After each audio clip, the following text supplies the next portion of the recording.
আর যেই ব্যক্তি আমানত খেয়ানত করে মুহাম্মদ সাল্লাল্লাহু আলাইহি ওয়াসাল্লাম তার জানাজা পড়তে পারেন না, এই জন্য তোমরা তোমাদের সাথীদের জানাজা পড়ে নাও, আমি মুহাম্মদ সাল্লাল্লাহু আলাইহি ওয়াসাল্লাম তার জানাজা পড়ব না। বর্ণনাকারী বলছেন যে ওই ব্যক্তির মালামাল অনুসন্ধান করা হলো, তার ওই মালামালের মধ্যে একজন ইহুদির ব্যবহৃত মণিমুক্তার একটি হার পাওয়া গেল, যে হারের দাম সেই সময় 2 দিরহামের কম ছিল। বলেন তো দেখি, রাসূলুল্লাহ সাল্লাল্লাহু আলাইহি ওয়াসাল্লাম মাত্র 2 দিরহামের চেয়ে কম এমন একটা বিষয় চুরি করার কারণে রাসূলুল্লাহ তার জানাজা পড়বে না।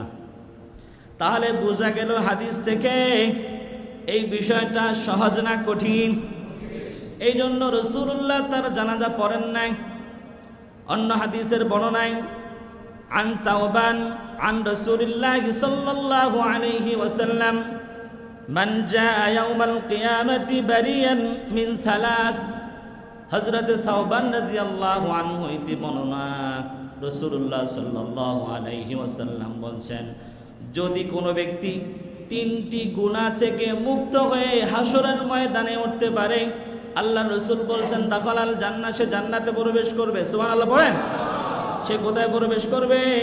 জান্নাতে প্রবেশ করবে। হযরতে যায়েদ বিন খালিদ রাদিয়াল্লাহু আনহু থেকে বর্ণিত, রাসূলুল্লাহ সাল্লাল্লাহু আলাইহি ওয়াসাল্লাম বলছেন, খায়বারের যুদ্ধের দিন একজন ব্যক্তি মারা গেল।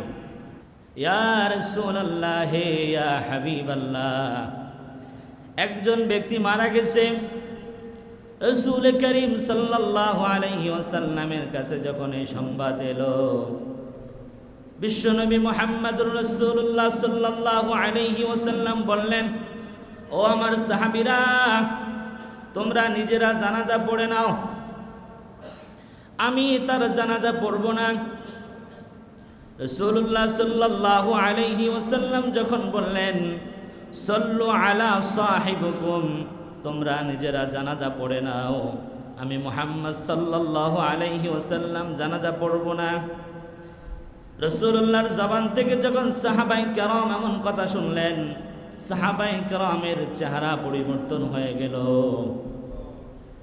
সাহাবায়ে কেরামের চেহারা পরিবর্তন হয়ে গেল, লালচে হয়ে গেল। সাহাবায়ে কেরাম নবী আলাইহিস সালাতু ওয়াস সালামকে জিজ্ঞাসা করলেন, ইয়া রাসূলুল্লাহ, ইয়া হাবিবাল্লাহ, আপনি এই ব্যক্তির জানাজা কেন পড়বেন না? রাসূলুল্লাহ সাল্লাল্লাহু আলাইহি ওয়াসাল্লাম বললেন, তোমাদের এই সাথী আল্লাহর রাস্তায় এসে চুরি করেছে। নাউজুবিল্লাহ পড়েন। তোমাদের এই সাথী আল্লাহর রাস্তায় এসে আমানত খেয়ানত করেছে। আর যেই ব্যক্তি আমানত খেয়ানত করে মুহাম্মদ সাল্লাল্লাহু আলাইহি ওয়াসাল্লাম তার জানাজা পড়তে পারেন না, এই জন্য তোমরা তোমাদের সাথীদের জানাজা পড়ে নাও, আমি মুহাম্মদ সাল্লাল্লাহু আলাইহি ওয়াসাল্লাম তার জানাজা পড়ব না। বর্ণনাকারী বলছেন যে ওই ব্যক্তির মালামাল অনুসন্ধান করা হলো, তার ওই মালামালের মধ্যে একজন ইহুদির ব্যবহৃত মণিমুক্তার একটি হার পাওয়া গেল, যে হারের দাম সেই সময় 2 দিরহামের কম ছিল। বলেন তো দেখি, রাসূলুল্লাহ সাল্লাল্লাহু আলাইহি ওয়াসাল্লাম মাত্র 2 দিরহামের চেয়ে কম এমন একটা বিষয় চুরি করার কারণে রাসূলুল্লাহ তার জানাজা পড়বে না। তাহলে বোঝা গেল হাদিস থেকে এই বিষয়টা সহজ না কঠিন? এই জন্য রাসূলুল্লাহ তার জানাজা পড়েন নাই।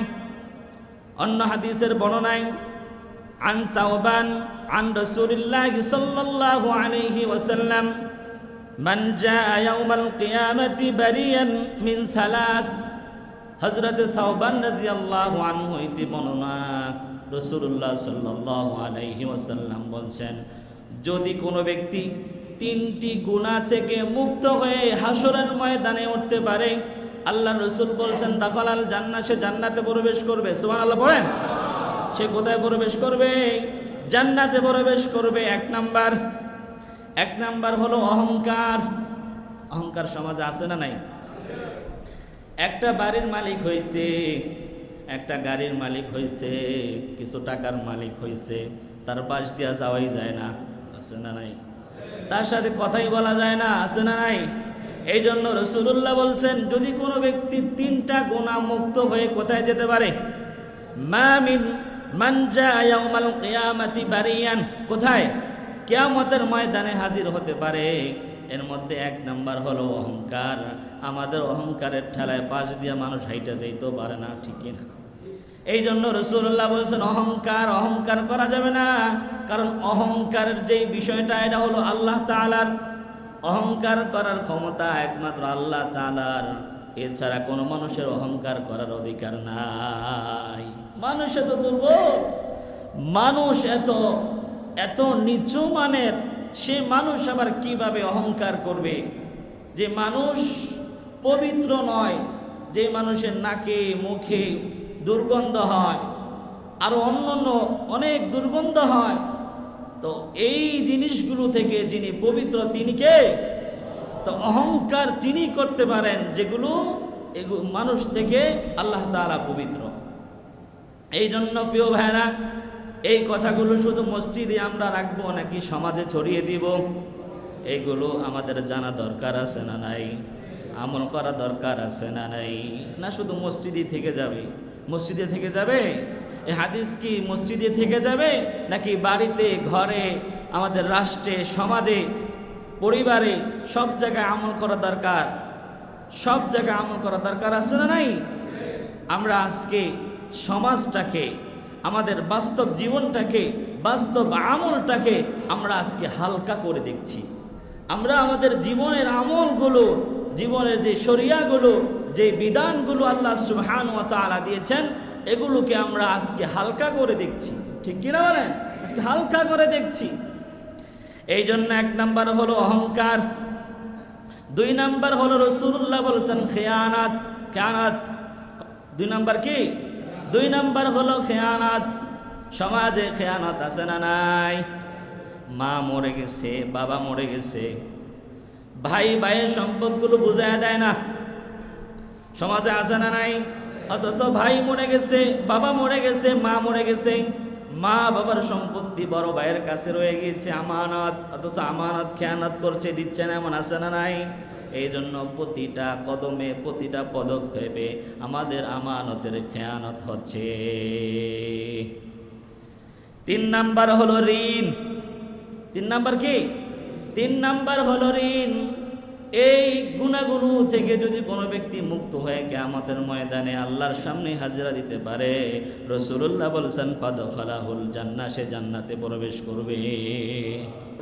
রাসূলুল্লাহ সাল্লাল্লাহু আলাইহি ওয়াসাল্লাম বলেছেন, আমানতদারি হলো মুমিনের একটি ঈমানের অংশ। আমানতদারি ঈমানের একটি অংশ। রাসূলুল্লাহ বলেছেন, হাদিসে পাকের মধ্যে বলেছেন, যার আমানতদারি ঠিক নাই তার ঈমান নাই। রাসূলুল্লাহ সাল্লাল্লাহু আলাইহি ওয়াসাল্লাম বলেছেন, লা ঈমানা লিমান লা আমানাতা, যার আমানতদারি নাই তার ঈমান নাই। কে বলছেন? নবী আলাইহিস সালাতু ওয়াস সালাম বলছেন, লা ঈমানা লাহু লিমান লা আমানাতা, যার আমানতদারি নাই তার কি নাই? ঈমান নাই। ওয়ালা দীনা লিমান লা আ'দা লাহু, যে অঙ্গীকার ভঙ্গ করে তার দিন নাই। আমানত একটা কঠিন জিনিস।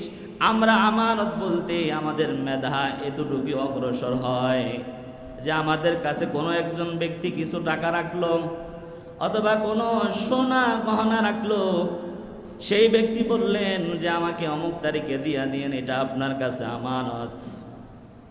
আমানত যার কাছে রাখা হয়েছে সে আমানতটা খরচ করে ফেলেছে। পাওনাদার এসে বলল, ভাই আমার আমানতটা দেন। আমরা বললাম, ভাই তোমার আমানত তো খরচ করে ফেলেছি। এটাই আমরা সাধারণত মনে করি আমানতের খেয়ানাত। তো ঠিক আছে, এটা অবশ্যই আমানতের খেয়ানাত, কিন্তু আমাদের কনসেপ্টে শুধু এতটুকু হয় যে কোনো ব্যক্তি আমাদের কাছে কিছু রাখলো, সেটা খরচ করে ফেললাম, টাইম মতো দিতে পারলাম না, এটা আমানতের খেয়ানাত। কিন্তু রাসূলুল্লাহ বলছেন না, এটা হলো মুনাফিকের আলামত। এটা কি? এটা হলো মুনাফিকের আলামত। রাসূলুল্লাহ সাল্লাল্লাহু আলাইহি ওয়াসাল্লাম হাদিসের মধ্যে বলছেন, মুনাফিকের আলামত হলো কয়টা? মুনাফিকের আলামত হলো তিনটা। আয়াতুল মুনাফিকি সালাস। রাসূলুল্লাহ সাল্লাল্লাহু আলাইহি ওয়াসাল্লাম বলছেন মুনাফিকের আলামত হলো তিনটা। এক নাম্বার হলো ইযা হাদ্দাসা কাযাবা, যখন কথা বলে কি বলে? মিথ্যা কথা বলে। সমাজে এমন মানুষ আছে না নাই যে সত্য কথার জায়গায় মিথ্যা কথা বলে? ইযা হাদ্দাসা কাযাবা। সমাজে আমাদের মধ্যে এমন হয়ে গেছে যে মিথ্যের ভারে সত্যকে খুঁজেই পাওয়া যায় না। কথা বললেই মিথ্যা বলে, কথা জিজ্ঞাসা করলেই মিথ্যা বলে। সমাজ এমন মানুষ মুসলমানদের মধ্যে আছে না নাই? কথা বললেই মিথ্যা কথা বলে। দ্বিতীয় নাম্বার হলো ওয়াইদা ওয়াদা আখলাফা, যখন ওয়াদা করে কি করে? ওয়াদা করলে খেলাফ করে ফেলে। তিন নাম্বার হলো ওয়াইদা উমিনা খানা, যখন তার কাছে কোনো কিছু রাখা হয় তখন কি করে? আমানতের খেয়ানত করে। রাসূলুল্লাহ সাল্লাল্লাহু আলাইহি ওয়াসাল্লাম বলছেন এই তিনটি হলো মুনাফিকের আলামত। এই তিনটা কি? এই তিনটা হলো মুনাফিকের আলামত। ওয়া ইন সাল্লা ওয়া সামা, যদি সে কি করে? নামাজ পড়ে, রোজা রাখে, এরপরে সে ধারণা করে ওয়া জামা আন্নাহু মুসলিম, সে ধারণা করে আমি তো মুসলমান। রাসূলুল্লাহ বলছেন ওয়া জামা আন্নাহু মুসলিম, অথচ সে ধারণা করে সে কি? মুসলিম। রাসূলুল্লাহ বলছেন এটা মুসলমান নয়, টাটকা মুনাফিক। নাউজুবিল্লাহ পড়েন। তাহলে সমাজে এর সংখ্যা বেশি না কম? যে আমানতের খেয়ানত করছে। আমানতের খেয়ানত করার পরে সে কি করছে? সে আমানতের খেয়ানত করার পরে নামাজও পড়ছে, নামাজ পড়ছে, রোজা রাখছে। রাসূলুল্লাহ বলছেন সে ধারণা করছে ওয়াজামা আন্নাহু মুসলিম, সে ধারণা করছে আমি আমানতের কিসের খেয়ানত করেছি? আমি তো 5 ওয়াক্ত নামাজ পড়ছি, আমি তো রমাদান মাসে সিয়াম পালন করছি, আমি তো একজন মুসলমান। রাসূলুল্লাহ বলছেন না, তুই মুসলমান না, তুই টাটকা মুনাফিক। এই জন্য রাসূলুল্লাহর ধমক বড় কঠিন। এই জন্য প্রিয় ভাইরা, আমানত এটা ইমানের অংশ। আমরা সাধারণত মনে করি যে শুধু আমানত এতটুকুই না, আমানত এতটুকু নয়। আল্লাহ আপনাকে শরিয়া দিয়েছে, আল্লাহ আপনাকে কোরআন দিয়েছে, রাসূলের মাধ্যমে আপনি হাদিস পেয়েছেন। আল্লাহ তাআলার কোরআন, রাসূলুল্লাহর হাদিস, আল্লাহ তাআলার বিধান, রাসূলের তরিকা মতে না চলা, এটা হলো সবচেয়ে বড় খেয়ানত। সবচেয়ে বড় খেয়ানত। এই খেয়ানতকারী হিসাবে আল্লাহ তাআলার আদালতে আপনি উঠবেন একজন খেয়ানতকারী হিসাবে। এই জন্য প্রিয় ভাইরা, আল্লাহ তাআলা আমাদেরকে হাত দিয়েছেন, আল্লাহ তাআলা আমাদেরকে চক্ষু দিয়েছেন, আল্লাহ তাআলা আমাদেরকে জিহ্বা দিয়েছেন, আল্লাহ তাআলা আমাদেরকে মেধা দিয়েছেন, আল্লাহ তাআলা আমাদের শরীরের প্রত্যেকটা অঙ্গ প্রত্যঙ্গ আল্লাহ তাআলা আমাদেরকে আমানত হিসাবে দিয়েছে। যদি এটা সঠিক জায়গায় ব্যবহার না হয় সেটাই হয়ে যাবে আমানতের খেয়ানত। তাহলে এই আমানতের খেয়ানত আমাদের মধ্যে আছে না নাই? জোরে বলেন, আছে না নাই? তাহলে আমানতের খেয়ানত যদি হয়ে যায় তাহলে কার আদালতে ধরা খায়া যাবেন? আল্লাহর আদালতে ধরা খায়া যাবেন। কোনো মানুষকে আপনার ক্ষমতা আছে, আপনার পাওয়ার আছে, আপনার শক্তি আছে, আপনার জনশক্তি আছে, আপনার ঢল বাড়ি আছে, আপনি জবানকে তার উপরে বেশি করে প্রয়োগ করলেন, গালমন্দ করলেন, মারধর করলেন, এটা আপনার আমানতের খেয়ানত হয়ে যাবে। এই জন্য প্রিয় ভাইয়েরা, নিজের ক্ষমতা থাকলেই ক্ষমতা প্রয়োগ করতে হয় না। এই জন্য ক্ষমতা থাকলেই ক্ষমতা প্রয়োগ করা যাবে না। আমরা যে নামাজ পড়ছি, এই নামাজ আমাদেরকে আমানতদারি শিক্ষা দেয়। নামাজ আমাদেরকে কি শিক্ষা দেয়? নামাজ আমাদেরকে আমানতদারি শিক্ষা দেয়। কারণ সকল মুসল্লিরা একজন ইমাম বানায়া, একজন নেতা বানায়া তাকে আমানত দিয়েছে যে আপনি আমাদের নামাজগুলো আদায় করে দিবেন। এখন একজন ইমাম যদি নামাজ পড়ানো অবস্থায় বারে বারে ভুল করে তাহলে মুসল্লিরা সংশোধনী করে দেয় কিনা? মুসল্লিরা সংশোধনী করে দেয়। এই জন্য ইমাম যারা, এরা হলো সমাজের ছোট নেতা। ইমামরা কি নেতা? ছোট নেতা। এখন মনে করবেন হুজুর না ইমামরা তো বড় নেতা। না, ইমামরা বড় নেতা নয়। ইমামরা যারা সমাজে নামাজ পড়ায়, ইমামতি করে, খতিবগিরি করে, এরা সমাজের ছোট নেতা। আর সমাজ যারা পরিচালনা করে এরা হলো বড় নেতা। কথা মিলে? কথা মিলে না? আরে বুঝে নাই লাগে। যারা ইমামতি করে এরা হলো ছোট নেতা। এই ইমাম সাহেব যদি মসজিদের বাইরে একটা কথা কয়, এর কথা লাগে? তাহলে সমাজ যারা চালায় এরা হলো বড় নেতা। তাহলে একজন ছোট নেতাকে মসজিদে যেমনি ভাবে মানেন, বাহিরে বড় নেতাকে অন্যই তো মানতে হবে। আর নেতাটা তো ওই ছোট ইমামের মতো ভালো হওয়া লাগবে। এই জন্য মসজিদে আমরা যেমন একজন ইমামের ভুল ত্রুটি হলে আমরা তাকে শুধরায় দেই অথবা লোকমা দেই, আছে না নাই? নামাজের বাহিরেও আমরা এমনটা চাই। যাদেরকে আমরা বারে বারে ভোট দিয়া সংসদে পাঠাই, যাদেরকে বারে বারে ভোট দিয়ে আমরা নেতা বানাই, এই মানুষগুলো যখন ভুল করবে আপনারা বারে বারে সংশোধন করাইয়া দিবেন। এই নেতা আপনার এই জায়গায় ভুল আছে, আপনার এই জায়গায় সমস্যা আছে। কারণ নামাজের মধ্যে ভুল করলেই বারংবার লোকমা দেওয়া হয়। বেশি ভুল করলে পিছন থেকে একজন টান দিয়া পিছনে নিয়ে অপর একজনে ইমামতি দিয়ে নামাজ শেষ করবে, ঠিক কিনা? এমনই তো। কারণ নামাজটা একটি আমানত, সে আমানত নষ্ট করছে। সে আমানত কি করছে? নষ্ট করছে। তাহলে আমানত এইভাবে নষ্ট করা যাবে না। তাহলে যেমনিভাবে ইমামকে টান দিয়ে পিছনে দিয়ে অন্য একজনের মাধ্যমে নামাজ আদায় করবেন, তেমনিভাবে যে এরা সমাজের নেতা হবে, সমাজের প্রতিনিধি হবে, এদেরকে বারে বারে ভুল করলে আপনি শুধরায় দিবেন। আর যদি তারা এই না শুধরায়, তাদেরকে ওই সংসদ থেকে টান দিয়ে ক্ষমতার চেয়ার থেকে নামিয়ে দিতে হবে, ঠিক কিনা বলেন? কারণ জনগণকে ব্যাকআপ দেওয়ার জন্য, জনগণকে চালানোর জন্য 5 বছরের জন্য তাদেরকে নেতা বানানো হয়। এই নেতারাই যদি আমানতের খেয়ানত করে জনগণের জন্য যে বাজেট নিয়ে আসা হলো, এই বাজেট যদি তারা সেই বিদেশে পাচার করে, সেই বাজেট যদি নিজেই খেয়ে বলে, তাহলে সেটা হয়ে যাবে কি? আমানতের খেয়ানত। এই জন্য আমানতের খেয়ানত যেমনিভাবে আমরা মসজিদেও ঠিক রাখি, তেমনিভাবে মসজিদ থেকে বের হয়ে আমরা সেই আমানতদারি সমাজও ঠিক রাখতে হবে, ঠিক কিনা বলেন? এই জন্য প্রিয় ভাইরা, হযরতে সাইয়েদুনা ওমর রাদিয়াল্লাহু আনহু কেমন নেতা ছিলেন? সাইয়েদুনা ওমর রাদিয়াল্লাহু আনহু রাষ্ট্রের কাজগুলো রাত্রির বেলা করছেন নিরিবিলিতে, রাষ্ট্রের মোমবাতি জ্বালিয়ে রাষ্ট্রের কাজগুলো করছেন। এমন তো অবস্থায় তার কিছু কাছের মানুষ আসলো সাইয়েদুনা ওমর রাদিয়াল্লাহু আনহুর কাছে। এসে যখন তাদের ব্যক্তিগত কথাগুলো বলার চেষ্টা করলো, সাইয়েদুনা ওমর রাদিয়াল্লাহু আনহু সঙ্গে সঙ্গে সেই মোমবাতি বন্ধ করে দিয়েছেন। ওই জায়গার ওই মানুষগুলো জিজ্ঞাসা করলো, ও সাইয়েদুনা ওমর, তুমি কেন এই মোমবাতি বন্ধ করে দিয়েছ? হযরতে সাইয়েদুনা ওমর রাদিয়াল্লাহু আনহু বললেন, এটা হলো রাষ্ট্রের টাকা দিয়ে কেনা মোমবাতি। এই মোমবাতি খরচ করে আমি তোমাদের সাথে কথা বলতে পারি না। সাইয়েদুনা ওমর রাদিয়াল্লাহু আনহুর নিজের টাকার মোমবাতি কিনা ছিল, সেই মোমবাতি জ্বালিয়ে দিয়েছে, তারপরে তাদের সাথে কথা বলেছে।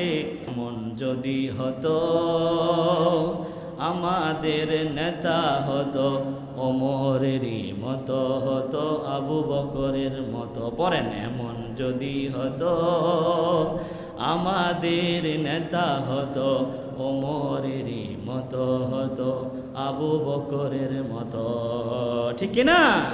এই জন্য সাইয়েদনা ওমর রাদিয়াল্লাহু আনহু রাষ্ট্রের মোমবাতি জ্বালিয়ে ওই ব্যক্তিদের সাথে কথা বলেন নাই। নিজের টাকার দিয়ে মোমবাতি কিনা ওই বাতি জ্বালিয়ে তাদের সাথে কথা বলেছেন। তাহলে আমাদের সমাজ পরিচালনার জন্য যদি এমন মানুষ হতো যে জনগণের আমানত ঠিক রাখবে, নিজের পারিবারিক মানুষের আমানত ঠিক রাখবে, তাহলে সমাজটি আরো ভালো হয়ে যেত, সমাজগুলো তাহলে আরো ভালো হয়ে যেত। এই জন্য সমাজে এত সমস্যা, সমাজে এত দুর্নীতি, এত সমস্যা অনেক আগেই ভালো হয়ে যেত যদি সাইয়েদনা ওমর রাদিয়াল্লাহু আনহুর মতো নেতা হয়ে যদি আমাদের সমাজ পরিচালনা করত, ঠিক কিনা? আমরা মনে করবেন যে হুজুর এই যুগে এসে এই যুগে এসে কেমন করে আমরা সাইয়েদনা ওমর রাদিয়াল্লাহু আনহুর মতো নেতা আমরা খুঁজি বা কেমনে ভাবে আশা করি? এটা প্রশ্ন না? প্রিয় ভাইরা, আমি বলি রাসূলুল্লাহ সাল্লাল্লাহু আলাইহি সাল্লাম যেই জমানা পার করেছেন সেই জমানা এর থেকে যে ভালো ছিল বিষয়টা এমন নয়, ঠিক কিনা বলেন? এই বর্তমান জমানা থেকে কি সেই জমানা এর থেকে ভালো ছিল? আর কঠিন ছিল। তারা যদি সেই আমলে পেরে থাকেন তাহলে আমরা কেন পারবো না? তাহলে আমাদের সেই দুঃসাহস নাই, আমাদের সেই সাহসিকতা নাই, না থাকার কারণে আজকে সমাজ ধ্বংসের পথে, ধ্বংসের দিকে চলছে। আল্লাহ তাআলা আমাদেরকে বোঝার তৌফিক দান করে, সকলে পড়ে আমিন।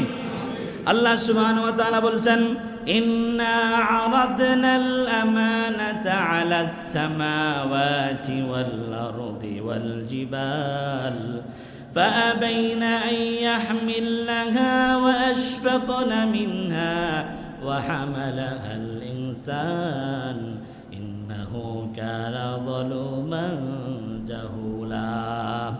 আল্লাহ রাব্বুল আলামিন বলছেন, নিশ্চয় আমি আমানত পেশ করেছিলাম আলাস সামাই ওয়াল আরদ, আসমানের কাছে আমানত আমি পেশ করেছি, ওয়াল আরদি জমিনের কাছে পেশ করেছি, ওয়াল জিবাল পাহাড় পর্বতের কাছে পেশ করেছি। ফাআবাইনা আন ইয়াহমিলনাহা ওয়া আশফাকনা মিনহা ওয়া হামালাহাল ইনসান।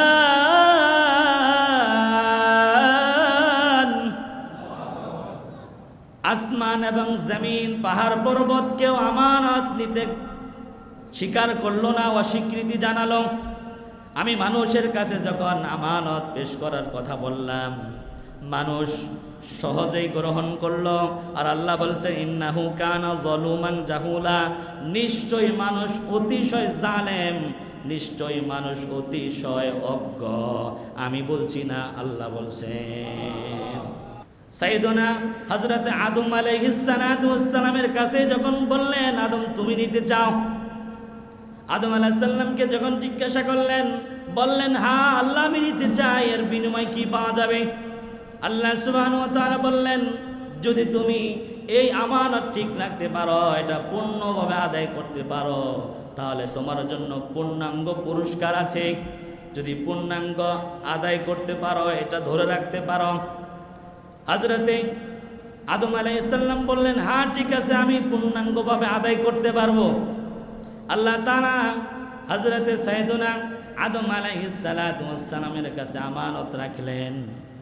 আমানত দিয়ে দেওয়ার পরে যোহর থেকে আসরের মধ্যবর্তী সময়ের মধ্যে আমানত খেয়ানত হয়ে গেছে।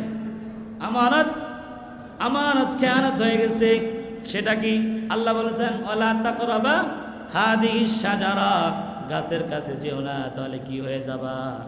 জালেম হয়ে যাবা। ফাতাকুনা মিনাজ জালিমিন। কে বলছেন? কে বলছেন?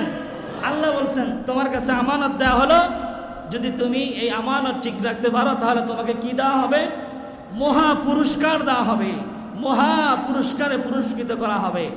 যদি না পারো তাহলে শাস্তি। শাস্তি কি? তাহলে তোমাকে জান্নাত থেকে বের করে দেওয়া হবে। জান্নাত থেকে বের করে দেওয়া হয়েছে কি হয়েছে না? তাহলে আল্লাহ তাআলা আমানত দিয়েছেন, আমানত সে ঠিক রাখতে পারে নাই, জোহর থেকে আসরের আগেই এটা খেয়ানত হয়ে গেছে। তাহলে মানুষের ব্যাপারে আল্লাহ তাআলা কি বলছেন? ইন্নাহু কানা যালুমান জাহুলা, মানুষ হলো অতিশয় জালেম, মানুষ হলো অতিশয় মূর্খ, মানুষ অজ্ঞ। এই জন্য আল্লাহ নিজেই বলেছেন, যারা আত্মহত্যা করবে, যারা নিজেদেরকে নিজেরা শেষ করে দিবে, তাদের ঠিকানা কোথায়? জাহান্নাম। হারামতু আলাইহিল জান্নাহ, তার জন্য জান্নাত হারাম করে দিবেন তিনি কে? আল্লাহ। এখানে দুইটা বিষয় আছে। কয়টা বিষয়? দুইটা বিষয়। কেউ যদি আত্মহত্যাকে আত্মহত্যাকে কেউ যদি এটাকে হালাল মনে করে, কি মনে করে? বৈধ মনে করে, তাহলে সে বেঈমান হয়ে মারা গেল, সে চিরতরে জাহান্নামে, সে চিরতরে জাহান্নামী। আর কেউ যদি এটা মনে করে যে না, আমি যে অন্যায় কাজ করছি এটা হারাম কাজ, আমার প্রেমিকা, আমার বউ, আমার অমক, আমার তমক আমাকে কষ্ট দিয়েছে, আমি সহ্য করতে পারলাম না, আমি শেষ করে দিলাম আমাকে, তখন সে যদি মনে করে না এটা হারাম কাজ আমি করছি, তো আল্লাহ তাআলা কোনো একদিন তাকে জাহান্নাম থেকে বের করে জান্নাত দিবেন, আপনি যদি কোনো ব্যক্তি মনে করে না এটা হালাল, তাহলে সে বিনা হিসাবে জাহান্নামে চলে যাবে। কারণ সে আল্লাহ তাআলার যে বিধান, আল্লাহ তাআলার যে শরিয়া, সেটাকে কি করেছে? অস্বীকার করেছে। প্রিয় ভাই, নিজেকে কোনোভাবে শেষ করে দেওয়া যাবে না। অনেক সময় অনেক খবর আসে যে নিজেকে শেষ করে দিয়েছে, আত্মহত্যা করেছে, ফ্যানের সাথে আত্মহত্যা করেছে, বিষ খেয়েছে অথবা ছুরি দিয়ে নিজেকে আঘাত করেছে। যদি এমনটি হয় যে যেইভাবে হত্যা হবে, যে যেইভাবে নিজেকে শেষ করবে, কিয়ামত পর্যন্ত সে সেইভাবেই কষ্ট পেতে থাকবে। নাউজুবিল্লাহ পড়েন। আল্লাহ তাআলা মানুষকে মর্যাদা দিয়েছেন। মানুষকে কি দিয়েছেন? আল্লাহ তাআলা মানুষকে মর্যাদা দিয়েছেন। ওয়ালাকাদ কাররামনা বানি আদম। আল্লাহ তাআলা বানি আদমকে মর্যাদা দিয়েছেন, সম্মানিত করেছেন। আল্লাহ তাআলা এত সম্মান দিয়েছেন, এত সুন্দর করে বানাইছেন। আল্লাহ তাআলা কোরআনুল কারিমে সূরাতুত তিনের মধ্যে বলছেন, ওয়াত-তিনি ওয়াজ-যাইতুন ওয়া তুরি সিনিন ওয়া হাদাল বালাদিল আমিন।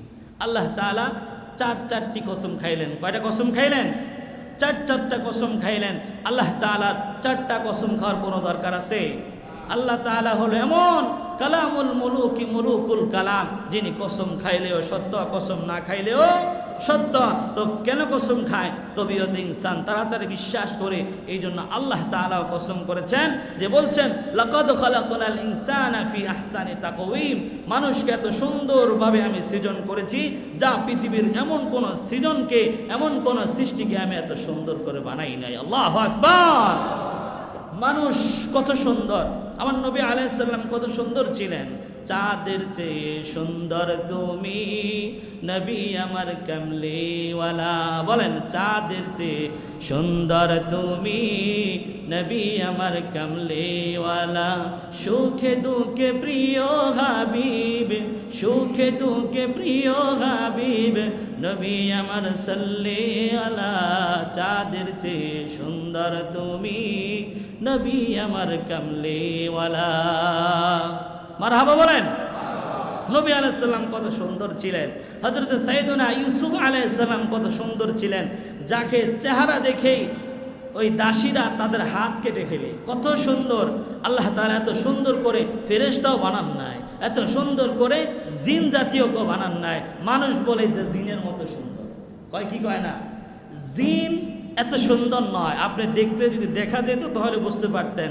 জিনের গায়ে সমস্ত গায়ে পশম, মুখে এমনি আবিজাবি পশম ভরা, এত সুন্দর না। মানুষ বলে যে জিনের মতো সুন্দর, পরীর মতো সুন্দর। মানুষ আল্লাহ তাআলা পৃথিবীর সবচেয়ে শ্রেষ্ঠ সুন্দর করে বানিয়েছেন। সুবহানাল্লাহ পড়েন। অথচ কিন্তু কিছু জাহেল, কিছু মূর্খ এমন মানুষ আছে যে আল্লাহ তাকে মানুষ বানিয়েছেন, কত সুন্দর দেহ দিয়েছেন, কত সুন্দর বডি স্ট্রাকচার দিয়েছেন, এটা ওর ভাল লাগে না। আল্লাহ তাআলা ওর ঠোঁটটা একটু মোটা করে বানিয়েছেন, ওর ঠোঁটটা একটু মোটা করে ভালো দেখায়। এটা আল্লাহ ওকে ওইভাবে দেখতে ভালো লাগে, এই জন্য আল্লাহ ওকে ওইভাবে বানিয়েছে। না, ওর এটা এভাবে ভালো লাগে না, এটা সার্জারি করো। এটা কি করো? সার্জারি করো, এটাকে সমান করো, ছোট করো। আছে না নাই? আমানতের খেয়ানত। নাক বানিয়েছেন, একটু বড় দিয়েছেন, বা একটু বোচা দিয়েছেন, বা একটু উঁচু দিয়েছেন, না ওর ভাল লাগে না। ওর কি লাগে না? ভাল লাগে না। মারো সার্জারি। আছে না নাই? সার্জারি করে এটাকে আবার ঠিক করে ছোট করে বড় করে করতে যায় আরো নষ্ট। আছে না নাই? আমি একটি গবেষণায় দেখেছি বাহিরের কান্ট্রিতে, যে একজন মানুষ, আল্লাহ ওকে মানুষ বানিয়েছে, ও মানুষ হয়েছে, ওর মানুষ হয়ে মানুষের ভাল লাগে না, ও সার্জারি করে কুকুর হয়েছে। নাউজুবিল্লাহ কোন? ও কি হয়েছে? কুকুর হয়েছে। এই গবেষণা আপনারা পড়েছেন? হয়তো জানেনই না। মানুষ কুকুরে রূপান্তরিত হতে পারে সার্জারির মাধ্যমে। তো প্রিয় ভাইরা, আল্লাহ তাআলা বলছেন ওয়ালাকাদ কাররামনা বানি আদম। আমি বানি আদমকে সম্মানিত করে, সুশ্রী করে, ভালো করে, চমৎকার করে বানিয়েছি। তাহলে আজকে থেকে এটা ক্লিয়ার যে পৃথিবীর সবচেয়ে সুন্দর জাতি হলো মানুষ। সবচেয়ে সুন্দর প্রাণী কি?